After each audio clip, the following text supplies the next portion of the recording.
Hello and good morning everyone. Welcome to true aspirants. आज के current affairs की class में हम बहुत ही इम्पोर्टेंट आर्टिकल्स जो हैं वो डिस्कस करने वाले हैं जो द हिंदू में आए हैं।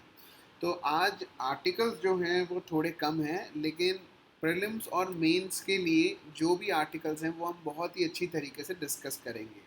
तो क्लास, अगर आपको इस क्लास की या बाकी किसी क्लास की जो भी इस चैनल पर क्लासेस होती हैं उसकी पीडीएफ चाहिए तो आप इस टेलीग्राम चैनल को ज्वाइन कर सकते हैं, जिस पे आपको टाइमली जो है वो पीडीएफ्स मिल जाएंगी। राइट नाउ, अगर आपको और कोई डिटेल चाहिए तो आप इस नंबर पर भी कांटेक्ट कर सकते हैं। तो सबसे पहला जो हमारा टॉपिक है आज वो है India's gig workforce will grow to 2.35 crore by 2029 और 30। ये गिग वर्कफोर्स क्या होता है पहले हम ये समझते हैं। आप सब लोगों को पता होगा कि हम जब एक पर्सन जो है वो कॉलेज से या ग्रेजुएट होता है तो वो एक जॉब की तलाश करता है। राइट।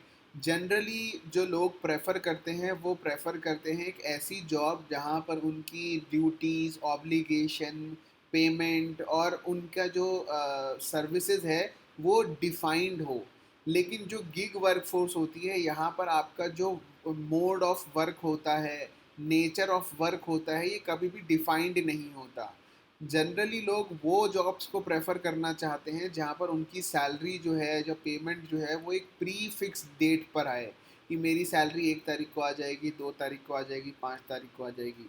लेकिन जो ये गिग वर्कफोर्स है यहाँ पर हमें नज़र आता है कि जो पेमेंट है वो वीकली बेसिस पर और हमें फोर्टनाइटली बेसिस पर जो है वो देखने को मिलती है। तो आई गेस मेरा पॉइंट आप लोगों को यहाँ पर क्लियर हो गया कि मैं यहाँ पर क्या कह रहा हूँ। तो गिग इकोनॉमी का कॉन्सेप्ट आपको सबसे पहले ये समझना है। जैसे जो जोमेटो, ओला, ऊबर पे जो काम करते हैं वो गिग इकोनॉमी का पार्ट है, जहाँ पर आप एक कंपनी के साथ में एसोसिएटेड तो हैं बट आप उस कंपनी के एम्प्लॉय नहीं हैं। राइट। जैसे कि आप यहाँ पर कॉन्ट्रैक्ट बेसिस पे काम कर रहे हो। मतलब कि आपने आपने बोला कि मैं आपके साथ में काम करूँगा, जो भी मैं कमाऊँगा उसका मैं कुछ कमीशन जो है वो आपको दूंगा।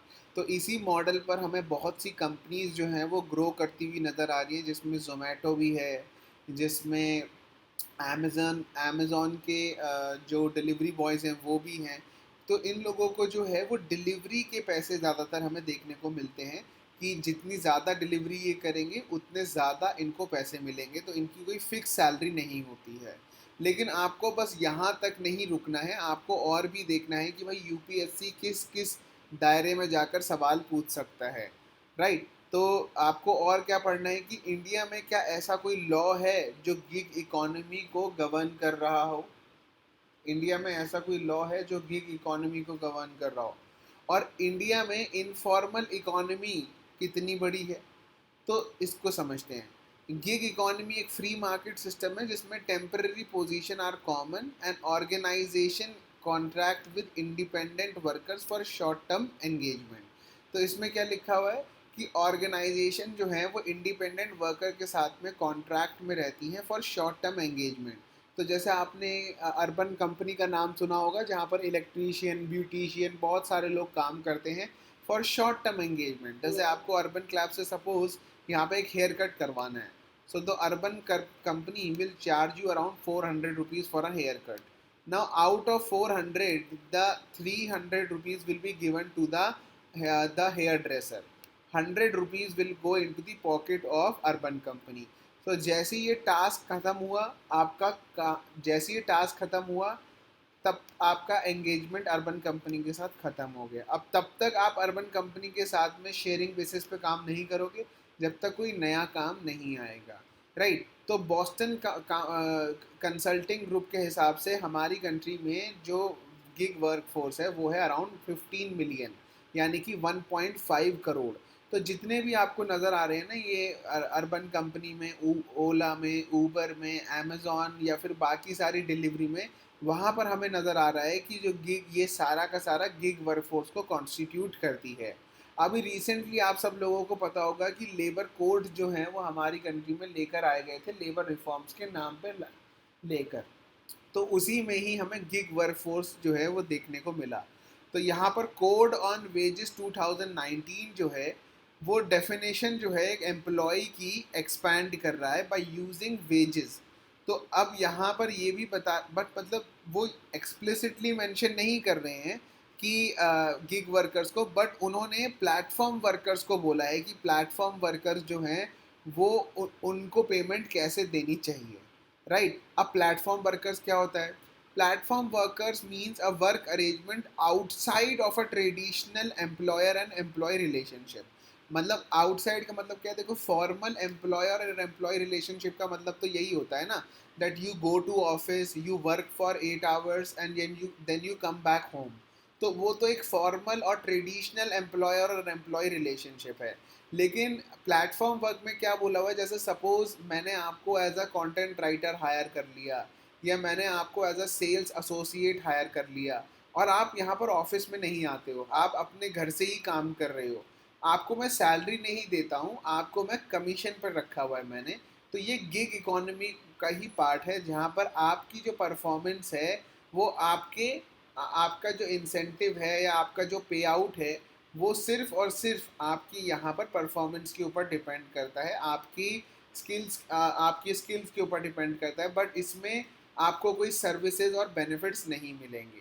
आपको एक चीज़ और ध्यान रखनी है, जो ये ट्रेडिशनल एम्प्लॉयर और एम्प्लॉय रिलेशनशिप होता है, इसमें हर एम्प्लॉय को कुछ बेनिफिट्स भी दिए जाते हैं, एक्सीडेंटल इंश्योरेंस बेनिफिट, ये सारी चीज़ें भी बहुत बार दी जाती हैं, राइट। लेकिन अब गिग इकोनॉमी में there is no benefit which is given. Now आगे चलते हैं। देन यहाँ पर यही लिखा हुआ है, गवर्नमेंट जो है वो ये बोलती है कि प्लेटफॉर्म वर्कर्स वो हैं जो ट्रेडिशनल एम्प्लॉयर और एम्प्लॉई से बाहर हैं, और जो ऑनलाइन सर्विसेज प्रोवाइड करते हैं, स्पेसिफिक प्रॉब्लम्स को सॉल्व करते हैं for the payment, in exchange of payment, right. तो और भी कुछ चीज़ें हैं। गवर्नमेंट बोलती है कि नेशनल सोशल सिक्योरिटी बोर्ड बनाया जाएगा, जिससे कि वो अलग अलग स्कीम्स बनाएंगी for unorganise workers, gig workers and platform workers. Now bill जो है वो ये भी बोलता है कि हमारी स्टेट और सेंट्रल गवर्नमेंट गिग इकोनॉमी के लिए, प्लेटफॉर्म वर्कर्स के लिए कुछ ऐसी स्कीम्स लाएंगी जो उनको बेनिफिट देगा और जो उनको लाइफ और डिसेबिलिटी कवर भी देगा।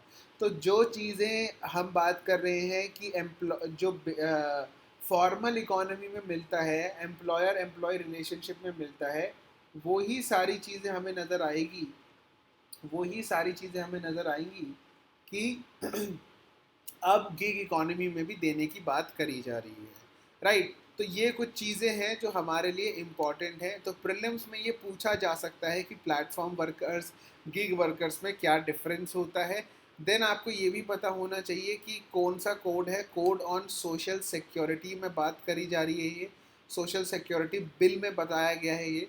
तो इन सारी चीज़ों का क्लास थोड़ा आपको ध्यान रखना है। यूपीएससी में आपसे ये सवाल जो है वो पूछा जा सकता है कि गिग इकोनॉमी क्या है, और ये मेंस का सवाल है, मतलब अक्सर जो है।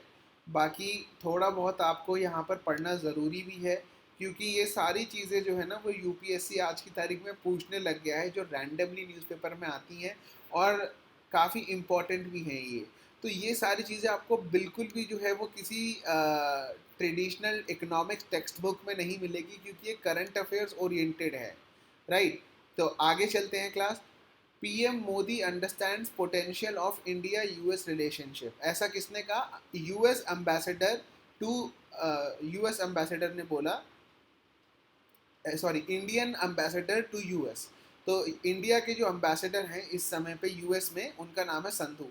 तो उन्होंने बताया है कि हमारे जो प्राइम मिनिस्टर हैं, they understand the potential of India US relationship. अब आपको ये बोलना है, मतलब पता करना है कि अब ऐसा भी यूएस में क्या है जो हमारे लिए इतना सिग्निफिकेंट है। तो आपको याद रखना है इंडो पैसिफिक के बारे में, जो हमारा क्वाड एक ऑर्गेनाइजेशन है, उसका क्या सिग्निफिकेंस है हमारा इंडो पैसिफिक वाटर्स को सिक्योर करने का। क्योंकि हम रिसेंटली क्या देख रहे हैं कि चाइनीज़ जो है वो साउथ चाइना सी पे तो अपना अग्रेशन दिखा ही रहा है, बल्कि अब इंडियन ओशन और पैसिफिक ओशन पे भी अपना अग्रेशन दिखाने की कोशिश कर रहा है। तो अभी उसके लिए हमें कोऑपरेशन चाहिए बाकी कुछ सुपर पावर्स का, सुपर पावर्स जो हमें हेल्प करेंगी, सुपर पावर्स जो हमें हेल्प करेंगी इन वाटर्स को सिक्योर करने में। देन चाइना का जो एग्रेशन है, चाइना का जो हमारे बॉर्डर के ऊपर आर्बिट्रेरी मूव्स है, उसमें हमें यूएस का सपोर्ट चलेगा। यूएस का सपोर्ट चाहिए होगा इंटरनेशनल फोरम्स के ऊपर। जब हम चाइना को उनके एग्रेशन के बारे में क्रिटिसाइज करेंगे तो हम रेजोल्यूशन पास करेंगे तो यूएस उसमें हमें सपोर्ट कर सकता है, और यूएस के पीछे बाकी सारी कंट्रीज भी सपोर्ट करेंगी। Then nuclear cooperation, defence technology. अब आप बोलोगे कि ये सारी चीज़ें क्या हमारे लिए मेंस ओरिएंटेड हैं? ये मेंस ओरिएंटेड भी हैं और ये आपके प्रीलिम्स ओरिएंटेड भी हैं।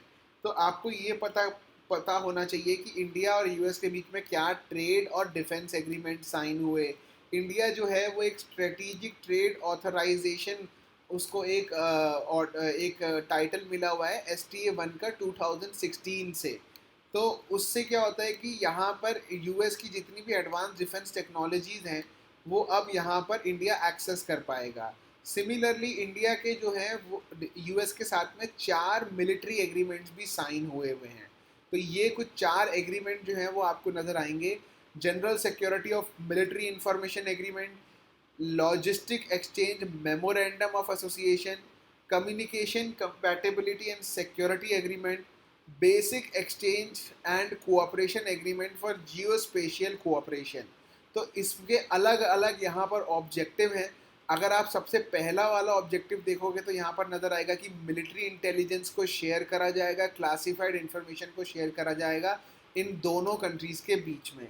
लेमोआ में क्या होता है कि यहाँ पर जैसे सपोज यूएस का कोई शिप है और शिप जो है वो श्रीलंका या फिर इंडिया पैसिफिक ओशन में यहाँ पर कुछ एक्सप्लोरेशन कर रहा है या फिर सिक्योरिटी इंश्योर कर रहा है, और अगर उसका फ्यूल ख़त्म हो जाता है तो वो इंडियन कोस्ट पर आकर अपने फ्यूल को अपने अपने शिप को फ्यूल करवा सकता है, राइट।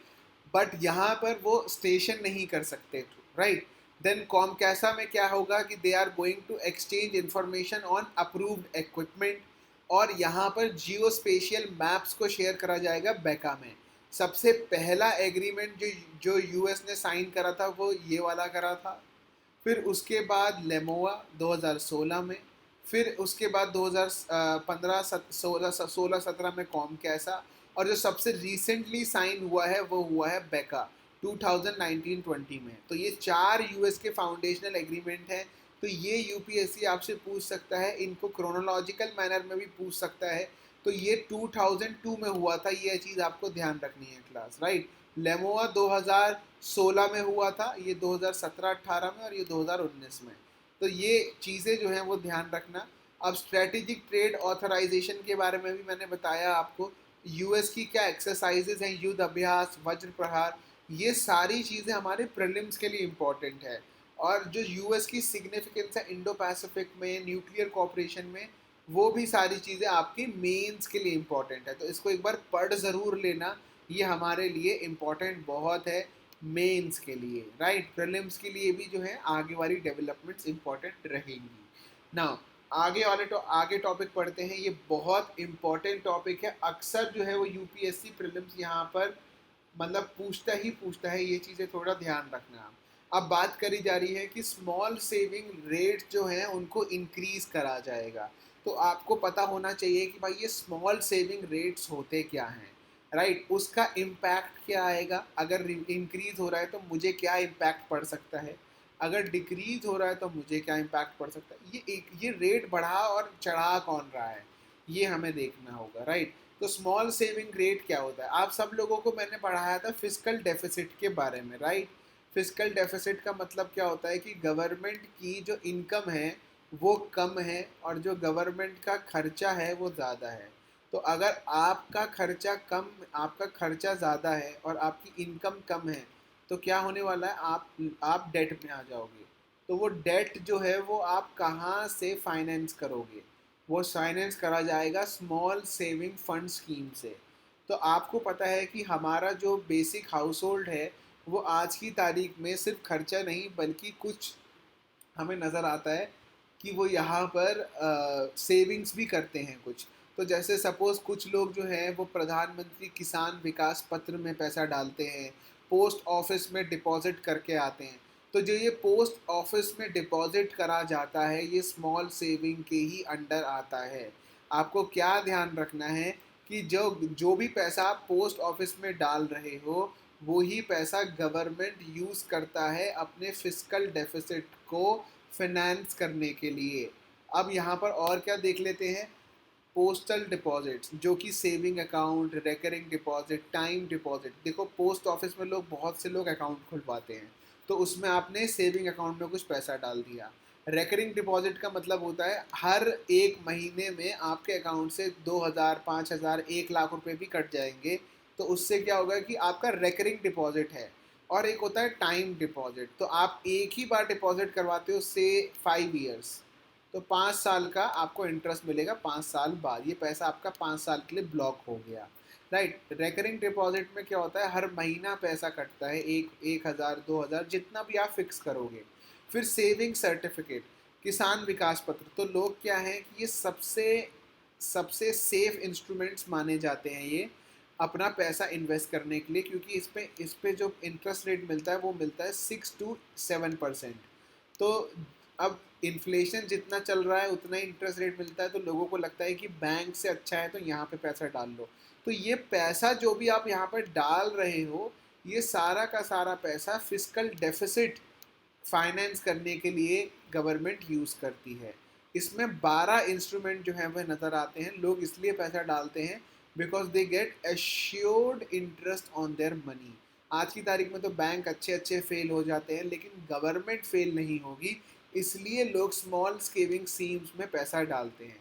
अब यहाँ पर इसका इंटरेस्ट रेट डिटरमाइन कौन करता है, इंटरेस्ट रेट जो है वो इसके रीसेट हो जाते हैं हर क्वार्टरली बेसिस में।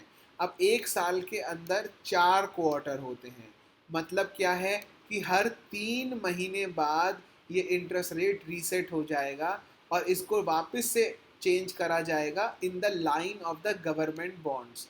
मतलब गवर्नमेंट बॉन्ड पे जो यील्ड चल रहा होगा, इंटरेस्ट रेट चल रहा होगा, उसी के हिसाब से ही यहाँ पर स्मॉल सेविंग फंड्स में हम यहाँ पर रेट को इंक्रीज और डिक्रीज करेंगे।